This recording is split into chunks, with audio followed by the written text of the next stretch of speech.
Namasté et bienvenue dans ce podcast de méditation guidée. Je m'appelle Sarah et je suis coach en méditation.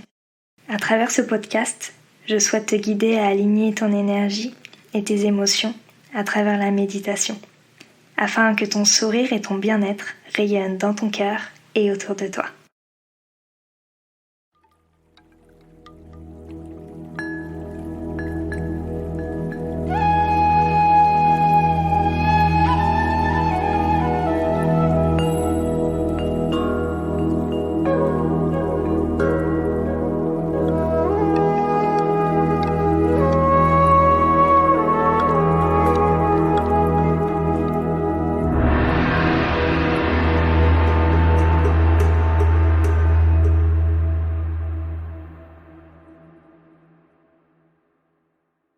Aujourd'hui, j'ai le plaisir de retrouver Lou. Lou, je suis tellement ravie de t'avoir sur ce podcast. Tu es une femme qui m'inspire énormément.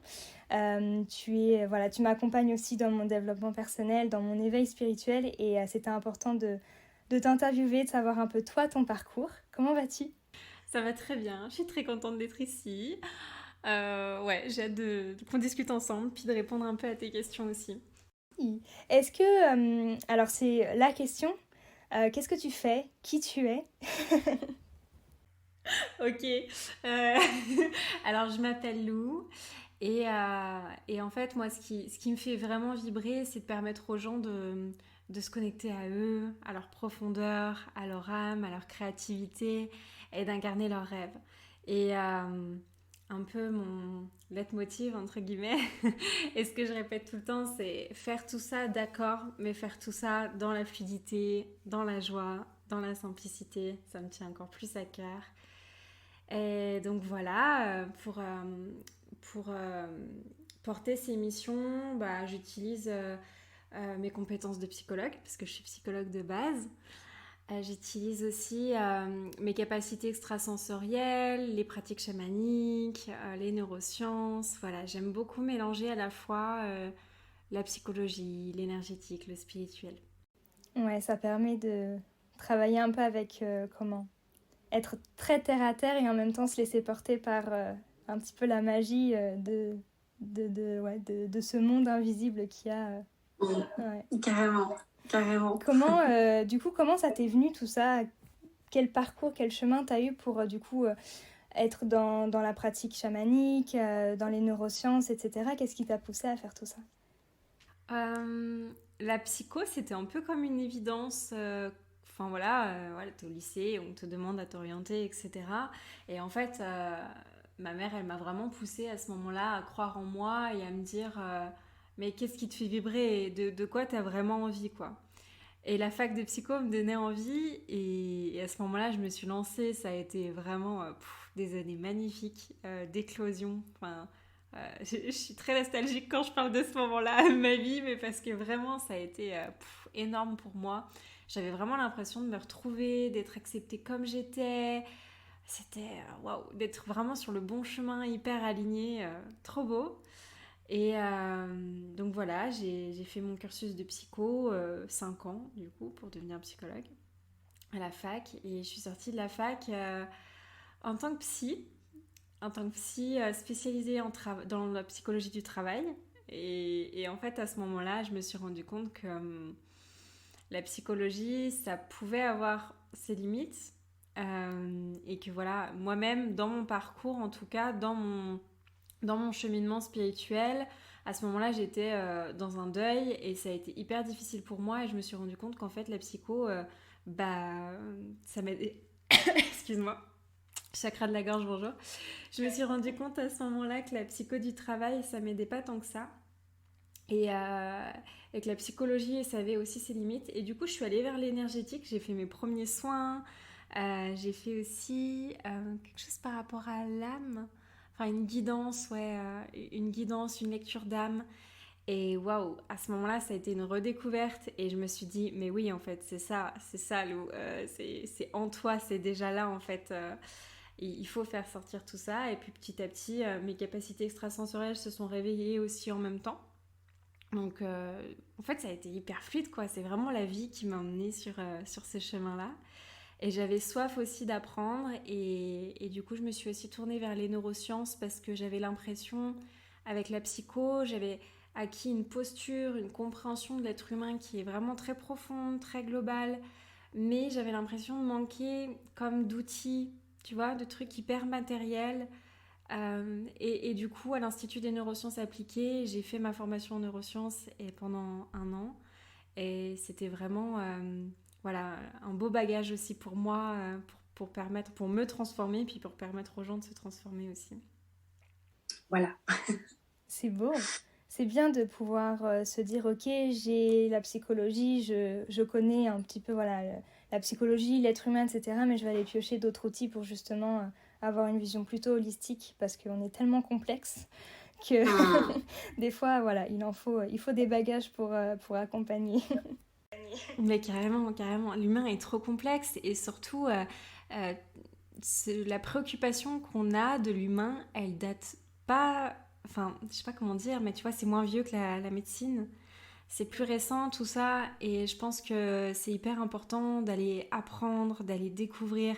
Et de toute façon, quand on est passionné par ça, on a toujours envie d'aller plus loin, d'aller plus loin. On s'arrête jamais, ça devient une drogue en fait. Tellement ça, c'est tellement ça. Et toi, du coup, dans ton parcours de psychologie, donc quelque chose de très cartésien, parce que ça reste voilà, très terre-à-terre, très carré, entre guillemets, est-ce que tu as eu peur d'aller du coup vers l'énergétique, vers la spiritualité, ou ça a été, comme tu l'as dit, très fluide et au final, c'est voilà, quelque chose qui est venu sans forcément d'obstacles, sans forcément de résistance?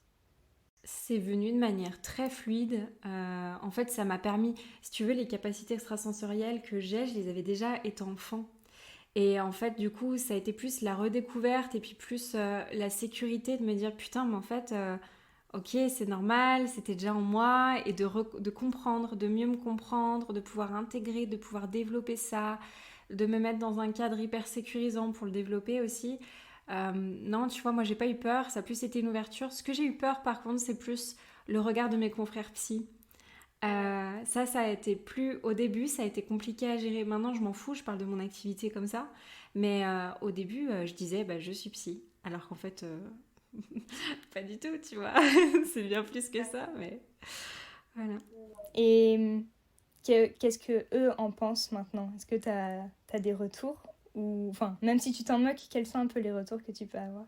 Ouais. Bah après, moi, les retours que j'ai, ils sont tous beaux. Je pense que de toute façon, les personnes qui sont pas trop là-dedans ou voilà, ça les intéresse pas ou ils acceptent pas, ils m'en parlent pas, tout simplement. Mais, euh, mais voilà, les autres qui sont ouverts à ça, en fait, il y a beaucoup de personnes qui étaient dans mes promotions, qui m'ont vu grandir et qui ont emprunté le même chemin derrière. Donc au final, ça a plus été une inspiration pour les personnes qui étaient un peu ouvertes d'esprit. C'est beau. Et dans tout ça, quand est-ce que la méditation est venue dans ta vie? La méditation, elle est venue au moment où je suis sortie de la fac de psycho. En fait, j'étais dans ce processus-là de deuil qu'avant je cachais un peu parce que je le cachais avec le travail, voilà. Et quand je suis sortie de la fac, que j'ai commencé à travailler, j'avais beaucoup plus de temps pour moi et j'ai commencé à être un peu inondée de négativité, de choses très difficiles à gérer psychologiquement, énergétiquement. Et la méditation à ce moment-là, ça m'a beaucoup, beaucoup aidée. Voilà, et j'ai commencé comme ça. J'ai commencé via une application, vraiment quelque chose de très, très guidé, tu vois, parce que j'avais du mal. Et honnêtement, mais ça m'a sauvée. Parce que j'avais une charge mentale qui était énorme. Et tu vois, là, tout à l'heure, je te disais, j'ai la tête grosse comme une pastèque, je sens que ce soir, il va falloir que je médite un peu. Vraiment, cette charge mentale-là, où ton mental tourne H24 et une grande fatigue, du coup.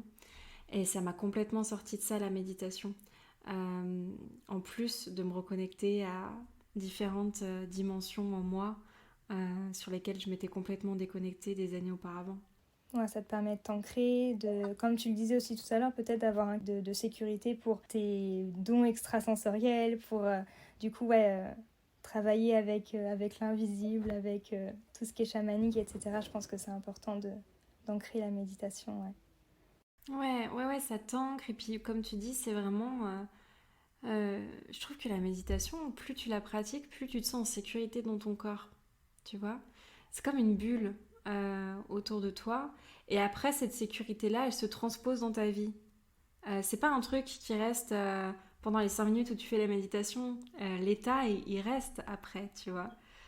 Et ça, j'aime beaucoup. Totalement. Tu te rends compte que la sécurité, elle vient de l'intérieur et en fait que tu peux la créer. Et c'est ça qui est beau, c'est que tu peux te rassurer. Moi, la méditation, en ce moment, ça m'aide à me rassurer un maximum, tu vois. Et je trouve que ouais, c'est un bel outil. Et on n'a pas besoin de l'extérieur, en fait. C'est juste... Enfin, c'est juste. C'est pas forcément le mot juste, mais on se reconnecte à soi et à ce qui se passe à l'intérieur, à nos ressources. Et ouais, ça fait du bien, en fait. On se sent soutenu par soi-même et c'est un beau cadeau qu'on peut se faire. Ouais, carrément. Et je pense même aussi, tu vois, tu me disais on se reconnecte à nous, le fait d'apprendre à s'observer aussi et à prendre de la distance parce qu'on s'identifie tout le temps à nos pensées, on s'identifie tout le temps à nos émotions et du coup on crée quelque chose d'hyper lourd, d'hyper enfermant. Et en fait, la méditation, vu que tu apprends à t'observer, alors au début c'est 2 minutes, 3 minutes, 5 minutes. Et après, ça se prolonge justement. En fait, ton cerveau prend le pli, entre guillemets, et après, ça se fait automatiquement dans ta journée. Tu commences de plus en plus à être ancré, à t'observer. Et en fait, ça, que ça soit pour ton évolution, ton développement personnel, ton développement spirituel, pour tes relations aussi, le fait de s'observer, c'est juste dingue. Quelle méditation tu pratiques maintenant? Tu disais que tu as commencé avec les méditations guidées. Qu'est-ce que tu pratiques maintenant? Oui, alors au début, je suis plus partie sur des méditations guidées. Maintenant, je suis plus du tout là-dessus. J'ai fait ton programme. Je sais pas si tu le savais. J'ai fait ton programme de méditation, enfin ton challenge. Et là, je suis retournée vraiment sur des choses où je suis beaucoup plus dans la pleine conscience. Où parfois, je prends 3 à 5 minutes juste pour, sans être guidée, vraiment juste pour fermer les yeux, me reconnecter à mon corps, regarder un peu les sensations, m'observer, prendre du recul. Et vraiment la pleine présence au quotidien où j'essaye de me connecter à mes sens le plus possible. Et, et c'est une sorte de méditation, je pense, parce que tu vois, t'es dans ta vie de tous les jours et tu prends conscience de ce que tu vois, des couleurs, des formes, de ce que tu touches, du vent sur ta peau. Et ouais, j'adore la pleine présence. Te reconnectes ouais, au moment présent, à ton ancrage et en fait, le seul moment où tu vis actuellement. Donc c'est beau, tu vois, de se reconnecter à ce moment-là et d'être vraiment aligné avec tes sens et tout. C'est assez impressionnant et je sais pas si tu as déjà mangé en pleine présence, en pleine conscience, un morceau de chocolat, un morceau de pomme ou même une boisson, mais c'est délicieux parce qu'on a toutes les saveurs et tout. C'est incroyable. Ouais. C'est comme si tes sens et les saveurs étaient décuplés. En vrai, j'adore prendre du temps pour ça. Et en vrai, on peut tout faire en pleine conscience, hein. Tu peux, tu peux marcher, te promener en pleine conscience. Tu peux être dans une relation et discuter en pleine conscience. Tu peux faire la vaisselle en pleine conscience. Et c'est ça qui est génial. Et je pense que tu vois, et c'est ce que aussi tu transmets à travers le podcast, c'est vraiment adapter la méditation et ce processus-là en fonction de nos envies et ne pas se forcer, tu vois. Je vois souvent des gens se forcer à faire des méditations et tout, à me dire oh j'ai pas envie, mais si t'as pas envie, rends le truc ludique et puis adapte-le en fonction de ce qui te fait vibrer. Moi là en ce moment, m'arrêter, prendre 10 minutes en méditation guidée, ça me donne pas du tout envie, je le fais d'une autre manière, tu vois. Puis en plus dans notre vie on est très souvent en pilotage automatique. Comme tu disais, quand on fait la vaisselle, quand on est dans une conversation, quand on prend sa douche. Et c'est des moments qu'on fait de toute façon tous les jours. Donc autant le faire en pleine conscience, en pleine présence, se laver les dents, sentir la menthe fraîche, etc. etc. Au lieu de le faire en pilotage automatique, ça prend pas de temps. On se donne pas, ok, je mets 10 minutes de méditation. Non, c'est quelque chose que tu fais déjà. Donc ça peut être intéressant d'intégrer la pleine présence à ce moment-là, totalement. Carrément, carrément. Et puis, en fait, plus tu le fais à travers quelque chose, genre je me brosse les dents, puis à travers autre chose, puis à travers autre chose. À la fin, ça devient complètement un automatisme dans lequel on s'arrête, on crée de l'espace. Et dans cet espace, non seulement il y a toutes les tensions qui se relâchent, mais on peut prendre conscience de ses émotions pour améliorer des choses dans notre vie, pour être dans le mieux-être, Enfin, tu peux faire tellement de choses. C'est là où il y a la créativité aussi, dans ces moments-là. Franchement, toutes les idées qu'on a sous la douche quand on est en pleine présence. Voilà. La créativité, l'intuition. Tu vois, les actions intuitives, ça vient aussi pendant ces moments-là. Donc, c'est très précieux. Aussi, quand tu es dans le moment présent et en pleine présence, l'état d'anxiété et de stress, il n'est pas là non plus. Ou en tout cas, il est beaucoup moins fort parce que tu es dans le moment présent, tu sais que ça va bien, que tu es, voilà, que t'es entouré. Enfin, je sais pas toi, mais je sens que quand tu as de l'anxiété et que tu te concentres que tu es dans le moment présent, ça va, tout va bien. On se rassure beaucoup et on relâche les épaules, on se concentre sur les sens, etc. Et il y a moins cette notion d'anxiété qui est plutôt du coup liée au futur, au passé, à la projection de quelque chose qui va arriver. Et ça permet voilà, de relâcher un peu le corps. Qu'est-ce que tu en penses? La pression. Ah ouais, totalement. Parce qu'en fait, comme tu disais, l'anxiété, c'est dans le futur. C'est dans le futur, c'est quand on commence à être obsédé par le résultat et pas par le chemin. Sauf qu'on vit dans le chemin, on vit pas dans le résultat. C'est pas le résultat qui apporte du bonheur, pas du tout. Et le fait de se ramener dans l'instant présent, on se crée cette sécurité parce qu'en fait, dans l'instant présent, on remarque que ça va, qu'on a la chance, pour la plupart, d'avoir un toit, d'avoir des relations, de ressentir de l'amour, d'être en sécurité. Et en fait, quand t'as tout ça, t'as besoin de rien. Mais c'est vrai, ouais. Et tu vois, je sais pas si... Je me fais plein de réflexions en ce moment en termes de développement personnel, etc. J'avais mis ce développement personnel justement sur un piédestal, comme si que c'était un objectif à atteindre justement, comme si qu'il y avait un résultat. Et quand tu prends conscience qu'il n'y a pas de résultat et que c'est un travail de toute une vie et que il y a tellement de choses, enfin, de connaissances de soi, de techniques différentes, quand tu prends conscience de ça, déjà, tu as moins de pression et tu vis beaucoup plus dans le moment présent parce que tu sais que le résultat, enfin, il n'existe pas forcément parce que tu vis dans le chemin, comme tu l'as dit. Et voilà, je pense qu'il y a beaucoup d'acceptation et de lâcher prise aussi. Et qu'on parle de développement personnel, ça peut être tout un tas de choses, hein, que ce soit dans le travail, dans les relations, tout ça. De se reconnecter, ouais, dans le moment présent, de pas attendre d'un résultat, mais plutôt ouais, de vivre le process, de vivre le chemin. J'adore ce que tu dis parce que en développement personnel, il y a un côté très je veux devenir la meilleure version de moi-même et donc je me suffis pas à l'instant T. Et du coup, il y a beaucoup de surconsommation où on va chercher notre valeur à l'extérieur et donc on commence à acheter plein de livres et puis à faire plein de formations qui en fait on les fait jamais de A à Z. Et puis, tu vois, lancer plein de trucs. Et en fait, on surconsomme les informations, mais on les intègre pas. Et surtout, on les vit pas. Et en fait, tu peux pas apprendre si tu vis pas les choses. Et tu vois, la méditation et la pleine conscience, c'est des choses qui font que on peut mettre le doigt sur les choses qui sont lourdes en nous pour les transmuter grâce au développement personnel, grâce au développement spirituel. Et comme ça, de cette manière-là, je pense que c'est vraiment la manière la plus juste, entre guillemets, même si j'aime pas trop dire ça, mais ça t'évite de partir dans la surconsommation, de partir dans tous les sens, de partir dans ces trucs-là de perfection où au final il n'y a pas de sens. Et ça te ramène juste à toi, à ok, qu'est-ce qui va pas là en moi et comment je peux utiliser ces outils-là pour aller mieux, mais dans ma vie, en les mettant en pratique, tu vois, pas juste en restant dans les bouquins. Exactement, dans la théorie, mais plutôt dans l'expérience et aussi à son rythme, avec ses besoins, parce qu'on voit, enfin, et je sais pas toi, mais moi la première, combien de fois j'ai acheté des formations parce que c'était l'objet brillant ou parce que tout le monde parlait de ce livre et que je l'achetais, est-ce que j'étais prête, tu vois, à accueillir toutes ces informations-là?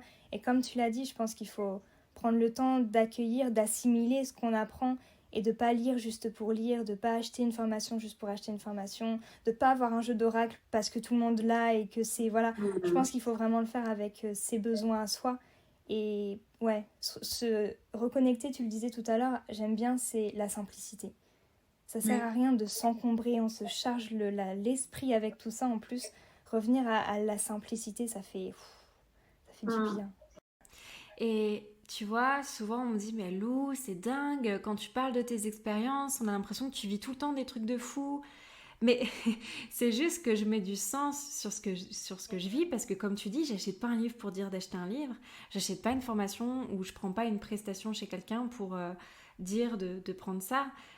j'achète parce que j'en ressens le besoin à l'intérieur de moi, parce que je sais qu'il y a un truc lourd et que intuitivement, on m'amène vers ça, tu vois. Et pas parce qu'il y a une promotion qui se termine et qu'il faut vite que j'achète le truc. Et en fait, le fait de me sentir guidée à aller vers ça, après, tu es ouverte, tu reçois, et en fait, tout ce que tu reçois, c'est tellement énorme. Et oui, tu es en train de vivre quelque chose de complètement de très très beau et complètement fou. Et tout est juste au bon moment. Mm, C'est le nouveau mantra de cette année. Tout est juste au Ouais, meilleur moment. Ça c'est fait du ça. bien aussi de se dire ça. Tout arrive au meilleur moment et de la meilleure manière qui soit. Ah, ça j'adore. Si je pouvais me le faire tatouer, je le mettrais en grand sur mon bras, comme ça je l'aurais tous les jours. J'ai une question qui me vient. Pour toi, quelle est la différence entre développement personnel et éveil spirituel ou développement spirituel? Est-ce que l'un Oui. va avec l'autre? Comment les deux du coup se combinent? Quel est toi ton avis là-dessus? Ouais, c'est vrai que je fais beaucoup la différence dans mon discours, donc je pense que tu l'as vu. C'est vrai que moi aujourd'hui, je me situe plus du côté du développement spirituel. Je pense que la grande différence, c'est le développement spirituel, c'est vraiment basé sur le cœur, sur aller au plus profond de soi. On est dans quelque chose de très deep, tu vois, très très profond. Et surtout, vraiment, l'intention du développement spirituel, moi je trouve, c'est d'élever sa vibration, d'être beaucoup plus dans la gratitude, dans l'amour, de pouvoir recevoir et de pouvoir aussi être connecté à d'autres plans que le nôtre, à des plans beaucoup plus voilà, spirituels, comme par exemple en pratique chamanique, etc. Ou comme tu disais, sentir les énergies autour de nous. Et tout ça, c'est pas des choses qui sont présentes en développement personnel, tu vois. Le développement personnel, c'est beaucoup plus inspiré, notamment de toutes les choses en psychologie qui ont été des découvertes en psycho qui ont été très fortes. Par exemple, quand on parle d'estime de soi, quand on parle de gestion du temps, on parle beaucoup de gestion du temps. Alors que tu vois, la gestion du temps, développement spirituel, ça n'a pas trop lieu d'être parce que le temps n'existe pas en vrai. C'est une illusion. Donc c'est plutôt à aller voir toi, ta relation que tu as avec le temps et qu'est-ce qui est lourd là-dessus. Donc moi je pense que c'est deux processus très différents, mais qu'à la fois ils s'alimentent très bien, voilà, très bien l'un l'autre, et puis que ça dépend beaucoup de nos besoins. Moi j'étais beaucoup sur le développement personnel au début, et donc du coup maintenant je vais plus sur le développement spirituel. Je pense que ça dépend vraiment de nos moments de vie et de ce qu'on recherche. Donc ouais, je vois une différence entre les deux euh, qui est finalement assez nuancée, mais c'est comme la source qui est différente. Et pour moi, en tout cas, la source au niveau développement spirituel, elle me parle plus parce qu'on est très très tourné sur le cœur, sur son essence, sur son unicité. Et ça me plaît beaucoup. Ouais, c'est beau. C'est de belles notions qu'il faut, je pense, re- ravoir. C'est pas forcément le bon mot, mais en tout cas se réapproprier dans nos vies. On les a mis de côté, donc ça fait du bien de revenir à la compassion, à la joie, à la gratitude, toutes ces choses qui nous font vibrer. Ouais. Mm, mm. Et parlons un petit peu chamanisme, parce que je sais que ça intéresse. Qu'est-ce que c'est? Comment ça se passe? Dis-nous un petit peu, toi, ton expérience là-dessus et comment toi tu l'utilises au quotidien. Et ouais, qu'est-ce que c'est le chamanisme? Hmm. Les pratiques chamaniques, en fait, elles permettent d'aller se connecter à différents plans, des plans qui sont très subtils. En pratique chamanique, tu as deux grands plans en fait auxquels tu peux te connecter. Le plan des animaux, on appelle ça animaux totems. En vrai, c'est plus des animaux de pouvoir, c'est eux qui te transmettent ton pouvoir. On en a tous un qui nous accompagne. Et puis un autre plan qui est plus céleste, entre guillemets, où là c'est plus la connexion au guide. Voilà, une autre énergie. Et tu as beaucoup la connexion aussi aux ancêtres. À l'intérieur des plans chamaniques. Après, dans les pratiques chamaniques, il y a plein de manières de travailler. Moi, je suis beaucoup dans la canalisation. Donc, je vais chercher des messages. Je fais aussi pas mal de voyages au tambour, j'adore. Euh, Personnellement et professionnellement aussi dans les accompagnements et voilà, après il y en a qui utilisent les plantes, il y en a qui vont aller plus voilà vers il y a tellement de choses en vrai qui existent, mais en tout cas voilà, de base ça permet vraiment d'aller se connecter à différents plans pour aller prendre des informations et du coup pouvoir aussi transmuter les choses derrière. D'accord. Et tu parles d'animal de pouvoir, du coup on en a un. Est-ce qu'on en a plusieurs selon nos chemins de vie, selon nos expériences, ou il y en a un qu'on a un peu à la naissance et qui nous guide un petit peu dans notre vie? Ouais. Non, on n'en a pas un qui va durer toute la vie. En fait, on en a un, et puis après, selon nos expériences, on peut en avoir un autre. Après, c'est vrai que dans les pratiques chamaniques, moi, je sais que je me suis beaucoup, beaucoup attachée à mon animal de pouvoir, et que s'il venait à changer un jour, je pense que quelque part, je serais toujours un peu connectée avec lui quand même, tu vois. Mais, mais en fait, l'animal de pouvoir, c'est vraiment justement, ça porte bien son nom, et c'est pour ça que je préfère animal de pouvoir qu'animal totem, parce qu'en fait, c'est un animal qui est là pour justement nous transmettre des choses, d'où le nom pouvoir. Il est là pour nous transmettre son pouvoir, pour nous transmettre ses enseignements, et forcément, ça vient des moments clés de notre vie. Et après, en fonction de nos événements de vie, il peut changer. Ouais. Et comment on fait pour le trouver, cet animal de pouvoir? De lâcher aussi un peu le mental et déjà de poser l'intention. D'avoir envie de se connecter à son animal de pouvoir. Et après, il y a les voyages au tambour qui permettent ça. Je conseille vraiment fortement pour les premiers voyages au tambour d'être accompagné, de ne pas faire ça tout seul, parce que je vois maintenant des choses sur YouTube et tout. Et je me dis, waouh, les voyages au tambour, c'est pas rien. Se connecter au monde du bas, c'est pas rien. Si t'as jamais fait de pratique chamanique, le mieux, c'est d'être accompagné. Il y a plein de soirées chamaniques qui se font partout en France.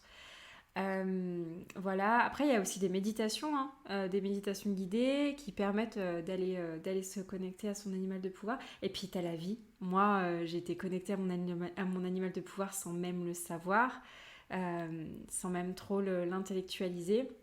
Depuis toute petite, je faisais des grosses hallucinations où je voyais des araignées et de partout.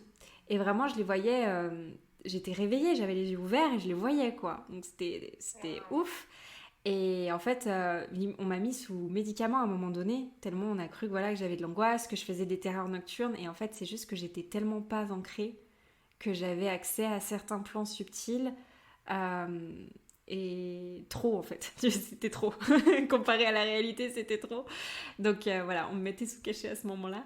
Et en fait, en grandissant, ces araignées, elles ont toujours été là, toujours dans mes rêves, toujours en hallucination, même encore aujourd'hui. Et puis beaucoup dans ma vie de tous les jours, il y a des araignées qui se présentent. Et c'est toujours à des moments où je suis trop dans le mental, où je m'écarte trop de moi-même, où vraiment il faut que... C'est important à ce moment-là que je crée de l'espace pour accueillir. C'est aussi un peu le symbole de l'araignée. Voilà, plus m'accueillir dans ma créativité et mon énergie yin, du coup.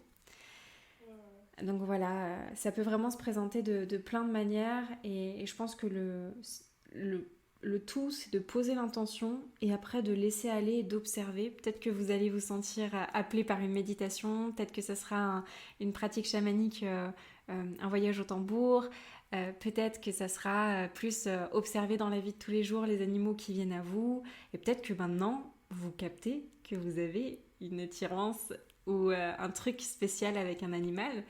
Je sais que ma sœur, ma jumelle, quand moi j'ai fait mes premières canalisations, mes premiers voyages au tambour, j'ai fait un stage de pratique chamanique pour me former là-dessus.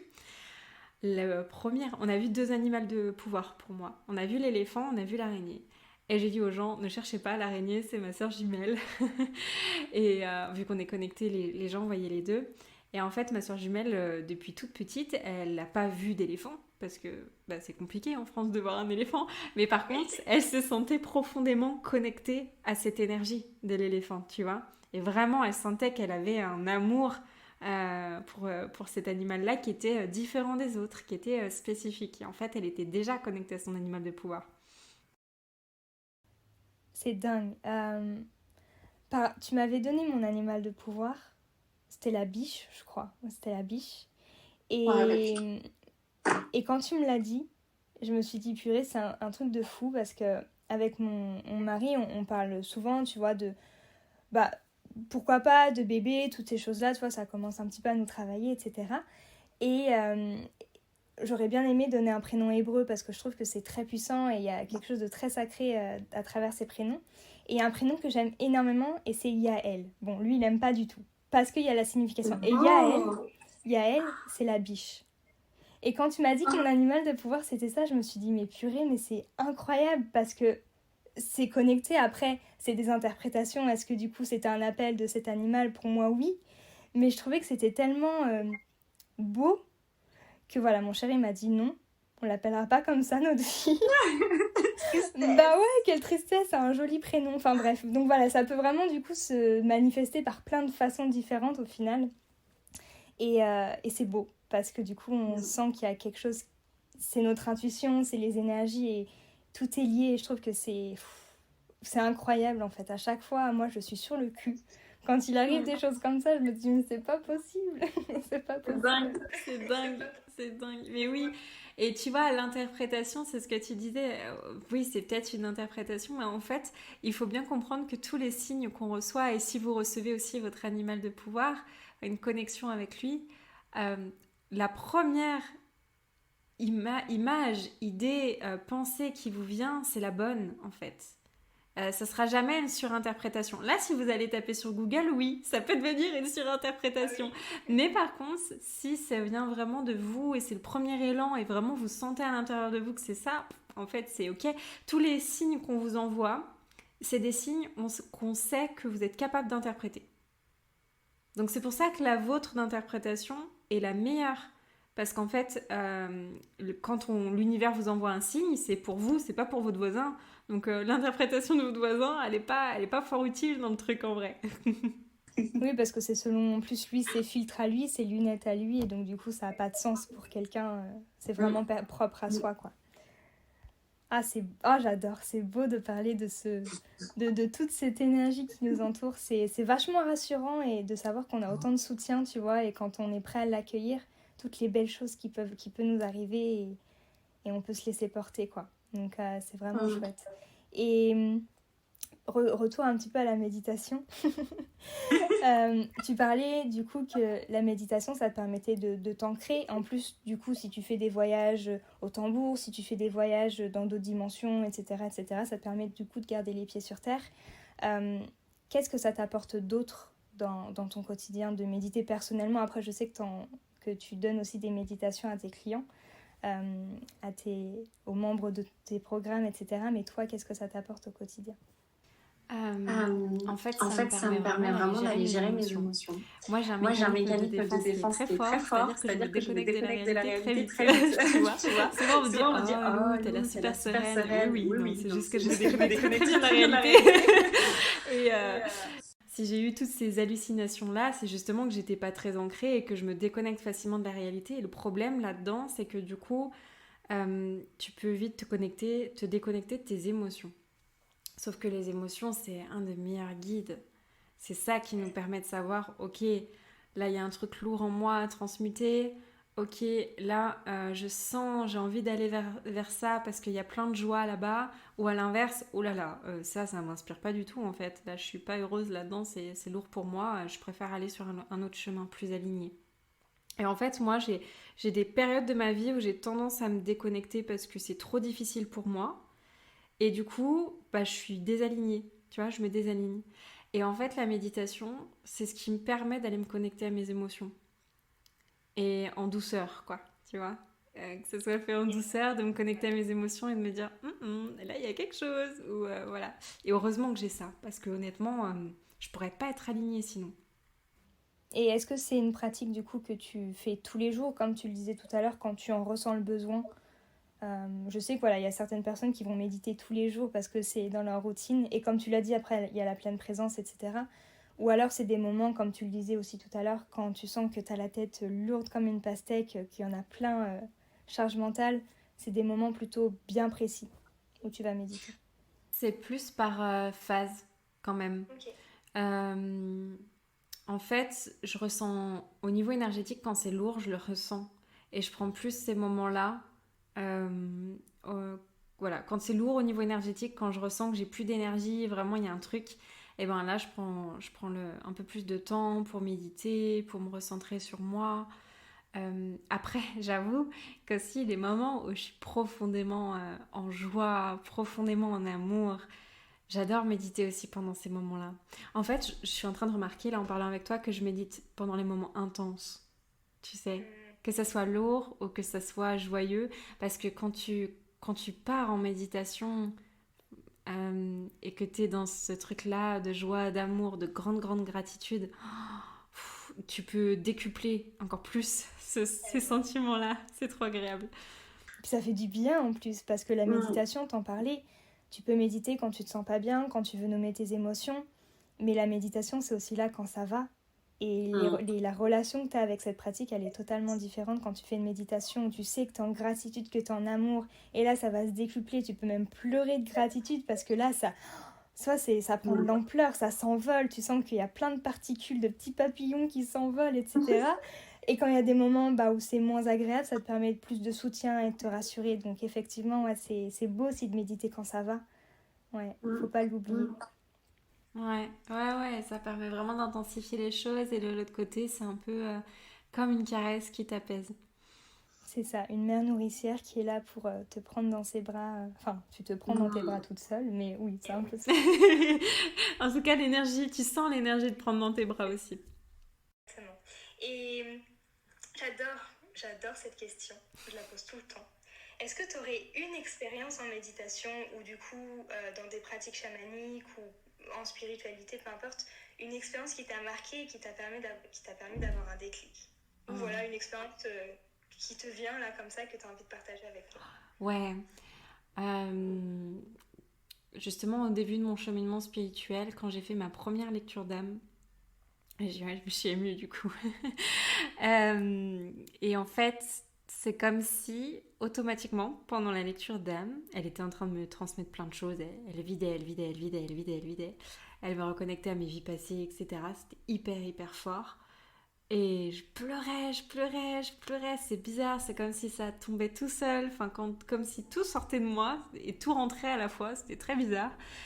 Et je me suis mis automatiquement dans un état de méditation. Et en fait, à ce moment-là, ça faisait genre 4 ans que je travaillais H24 et que j'étais déconnectée de tout ça, tu vois. Et automatiquement, je me mets en état de méditation et au bout d'un moment, elle me regarde et me dit Lou, là, tout ce que tu as à faire pour intégrer tout ça dans les prochaines semaines, c'est de continuer exactement ce que tu es en train de faire, de méditer. Et du coup, dans les jours qui ont suivi, en fait, c'est comme si, mais c'était très bizarre, c'est comme si cet état de méditation, je le prolongeais vraiment toute la journée, quoi. J'étais tout le temps, tout le temps, tout le temps en train de méditer. Et je baillais. Moi, je nettoie quand je baille. Et je baillais, je baillais. Et je me suis jamais sentie aussi sereine de toute ma vie, franchement. Et ça a duré genre 2 semaines. Et voilà, après, bon, rien n'est. Comment on dit? Rien ne reste, tu vois, tout bouge. Donc, il faut accepter aussi le changement. Quand cette période-là, elle est partie, quelque part, ça a été quand même un petit deuil en mode « Oh, c'était trop bien, je veux rester là-dedans !» mais ouais, c'était une expérience qui a été magnifique. Et c'est ça, en fait, qui m'a vraiment beaucoup, beaucoup reconnectée avec la méditation. Parce qu'à ce moment-là, j'ai senti la puissance du truc. Tu sais que tout est possible et que ça te reconnecte à tout ça, quoi. Ouais, ça doit te faire une lecture d'âme, du coup, pour te reconnecter à tout ce qui a pu se passer. Tu dois le ressentir dans le corps aussi. Comment, toi, ça s'est manifesté dans le corps?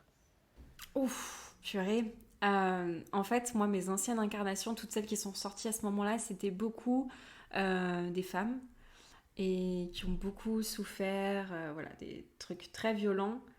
Et, euh, et en fait, mon âme aussi, elle est un peu venue s'incarner pour ça. C'est-à-dire que c'est marrant, mes anciennes incarnations, c'était beaucoup des problématiques qui revenaient.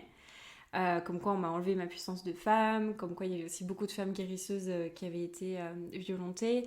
Et je me suis incarnée dans une famille, et tout fait sens, hein, on choisit la famille dans laquelle on s'incarne, c'est là où tu le vois. Je me suis incarnée dans une famille où en fait quand tu regardes au niveau de ma lignée de femmes, mes grands-mères, arrière-grand-mères, etc., il y a eu beaucoup de choses aussi, des femmes qui ont été violées, qui ont été vendues carrément. Voilà, et du coup, je me suis dit, waouh, tout faisait sens. Et c'est comme si, quand elle me l'a dit, ces blessures-là, elles étaient ancrées en moi, alors que je ne m'en rendais pas compte. Et c'est toute cette souffrance qui est sortie. Et après, bien sûr, ça s'est beaucoup senti au niveau du corps. Donc sur tout ce qui est gynécologique, voilà, tout le ventre, puis l'ancrage aussi quand même pas mal. l'ancrage et le ventre beaucoup. Donc voilà, et ça c'est un chemin que j'ai dû prendre parce qu'en fait, c'est ça qui m'a permis aussi de me reconnecter à ma spiritualité. J'en ai pas parlé, mais je me suis rendu compte que j'avais un syndrome des ovaires polykystiques, donc un SOPK. Et donc c'est vraiment, tu vois, c'est au niveau, en fait t'as des kystes, mais au niveau gynécologique, tu vois. D'accord, ok. Et donc c'est vraiment aux ovaires. Et en fait, je m'en suis vite rendu compte et j'ai eu beaucoup de douleurs, etc. Et c'est ça qui m'a amenée à m'intéresser à tout ça, toutes les lignées de femmes, toutes mes anciennes incarnations. Ça a été un cadeau hyper puissant, même si au départ, je l'ai très très mal reçu, le cadeau. Mais ouais, c'était une belle chose. Et ça va aujourd'hui, enfin, tout ça, c'est... Je suis toujours en travail, ça fait maintenant 2 ans. Alors, il n'y a rien à voir, hein. Quand j'ai commencé tout ça, des fois, j'avais pas de cycle. Enfin, j'avais pas de cycle tout court. Des fois, j'avais pas de règles pendant 4-5 mois. Donc, c'était vraiment là, très pesant. J'avais beaucoup de douleurs. J'étais souvent à l'hôpital, d'ailleurs. Je crois qu'ils ont mis 1 an à me diagnostiquer, alors qu'en vrai, il n'y avait rien de compliqué à diagnostiquer, hein. Et, et au final, maintenant, j'ai mes règles tous les mois. Donc, il y a énormément d'avancées avec beaucoup moins de douleurs. Et voilà, je continue à travailler sur tout ça. Étape par étape, ouais. Mm. C'est beau, ça me donne des frissons, tu vois, d'entendre ton expérience. Mais tu vois que tout à l'heure, quand tu parlais en développement personnel et spirituel, il n'y a pas de truc à atteindre et c'est toute la vie. Et c'est justement la magie et ce qui donne du sens à la vie. Moi, si je me lève demain et j'ai plus rien à travailler, mais où est l'intérêt? Clairement, t'apprends plus rien. T'expérimentes plus rien. Ah oui, alors bien sûr, on aimerait tous apprendre sans avoir des maladies, sans avoir des gros trucs. Mais en fait, on s'est incarné sur Terre aussi pour ça, pour faire l'expérience du corps, de la matière, même si c'est très difficile pour certains. Mais ouais. Puis il y a beaucoup de sages aussi qui disent que on a été, voilà, on est incarné sur Terre, on est là pour vivre une expérience humaine, on est là pour redécouvrir l'amour aussi et cette unicité, cette connexion qu'on a les uns avec les autres. Et des fois, principalement, généralement, ça passe aussi par la souffrance parce que c'est comme ça qu'on apprend, c'est comme ça qu'on grandit, qu'on évolue.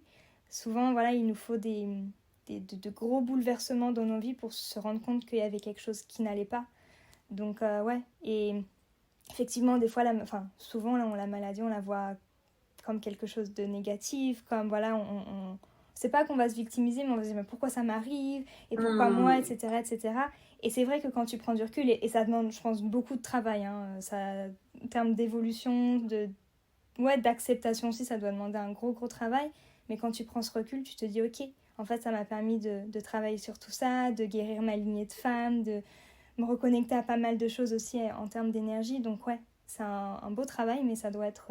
c'est un long travail, en fait. C'est ça, il n'y a pas de... Ah ouais, c'est beaucoup de patience. Quand on part sur des choses comme ça, en fait, quand ça s'est matérialisé en termes de maladie, ça veut dire que quand même, le blocage, il est gros, il est là depuis un moment. Parce que c'est la forme la plus ouf que le corps ait trouvée pour nous transmettre l'info, quoi. Donc c'est là où ça demande aussi beaucoup de patience sur le chemin et c'est là où tu apprends à apprécier le chemin et tu lâches le résultat parce qu'en fait le résultat tu sais pas quand il va tomber clairement. Il y a, je sais plus quel acteur, mais je trouvais que ce qu'il disait c'était super inspirant. C'est un très bel acteur, comment il s'appelle?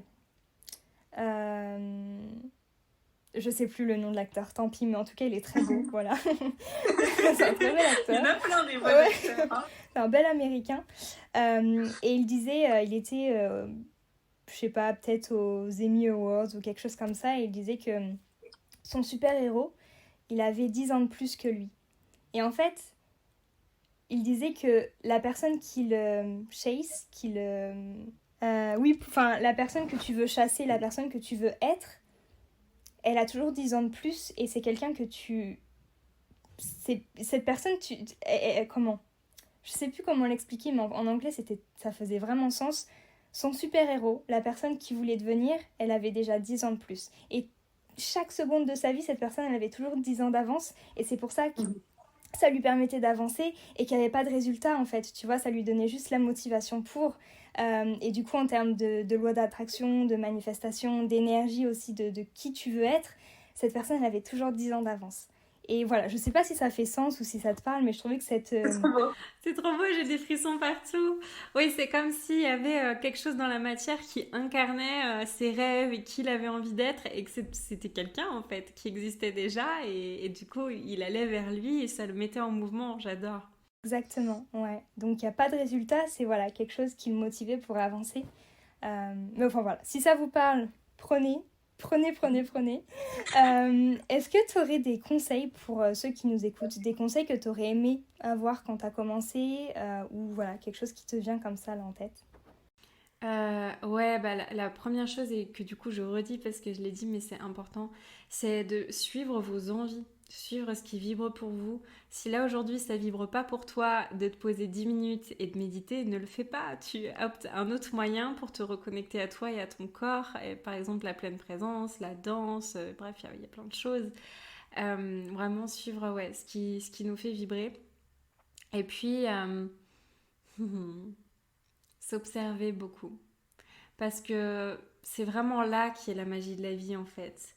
Tu vois, quand tu t'observes, quand tu observes ton environnement, c'est là aussi tu peux voir, ok, qu'est-ce que j'ai envie de transmuter, qu'est-ce que j'ai envie de changer en moi. Et c'est là où tu donnes du sens à ta transformation. C'est là où c'est puissant en fait. C'est vraiment mon conseil, de donner du sens à votre transformation et ne pas être dans la surconsommation, d'être plus dans quelque chose profondément connecté à vous, à qui vous êtes, à votre unicité et à vos besoins. Merci, c'est beau. Ça m'a redonné une autre question. Vas-y. On va jamais finir ce podcast. Non, c'est très inspirant. On en a déjà parlé toutes les deux dans notre accompagnement. Quand tu es du coup dans cet éveil, quand tu te développes personnellement et que tu conscientises tout ça et que du coup tu t'observes, il y a un moment où du coup se connecter profondément, tu te connectes à ton âme et il y a ton ego qui fait un peu la tête. Est-ce que tu aurais un conseil pour justement laisser la place à ton ego et à ton âme? Je sais qu'il y a un programme aussi que tu as qui parle de tout ça. Un mini conseil et après du coup je pourrais mettre ton programme si tu veux en barre d'infos. Oui. Je vais donner un conseil que j'ai donné dans Être créateur justement et que les filles elles ont adoré, enfin que tous les êtres créateurs ont adoré, c'est personnifier son ego, son mental. Parce qu'en fait, le but, c'est pas de le juger, c'est pas de le maltraiter, parce qu'il est là, mais vraiment pour faire de très très belles choses. C'est le meilleur des serviteurs. C'est juste qu'on le met pas à la bonne place. L'âme, elle est vraiment là pour, en leader, pour créer, tu vois, pour créer quelque chose d'hyper aligné avec nous. Donc c'est un leader. Sauf que nous, là, les 3/4 du temps, aujourd'hui, on met le mental au cœur. On met le mental en tant que leader. Sauf que lui, c'est pas vraiment un très bon leader. Par contre, c'est un très très bon serviteur. Et on a inversé les deux. Et je pense que c'est très important de l'accueillir avec beaucoup de bienveillance parce qu'il a beaucoup d'utilité le mental et que c'est pas le mal, loin de là. Sans mental, on pourrait pas analyser les choses, on pourrait pas comprendre, donc il n'y a rien qui se passerait. Si on a un mental, c'est pas pour rien. Si l'univers nous l'a donné, c'est bien qu'il sert à quelque chose. Et donc le personnifier, vraiment prendre un moment pour se dire, ok, mon petit mental, comment j'ai envie de l'appeler, à quoi il ressemblerait, et en faire quelque chose sur lequel on a envie de diffuser de l'amour, tu vois. Et comme ça permet aussi encore mieux de s'observer, c'est-à-dire, moi elle s'appelle Fourma. Et donc, Fourma, elle est là, tu vois. Et de l'accueillir et de lui dire, ok, je te rassure, merci beaucoup de m'avoir donné toutes ces informations-là, peut-être qu'elles vont nous servir. Par contre, là, si tu veux, la place où tu seras le plus utile, c'est plutôt là, tu vois. Et en fait, le fait de personnifier son mental, je trouve que ça permet vraiment d'accueillir les choses avec beaucoup de bienveillance et puis de replacer chacun à sa place. Gentiment, avec bienveillance, mais tu vois, au moins tout est clair, tout est aligné. Ouais, puis c'est fun. Ouais, c'est fun, moi j'aime bien. Bien sûr. Merci d'avoir écouté le podcast jusqu'à la fin. Je suis ravie de partager ces moments avec vous toutes les semaines et de pouvoir vous inspirer à travers les personnes que j'interviewe. Merci à vous pour votre écoute, votre soutien quotidien. Je vous dis à la semaine prochaine pour un tout nouvel épisode. N'hésitez pas à partager et à écrire un petit commentaire sympa sur le podcast. Je vous dis à la semaine prochaine. Je vous fais plein de gros bisous.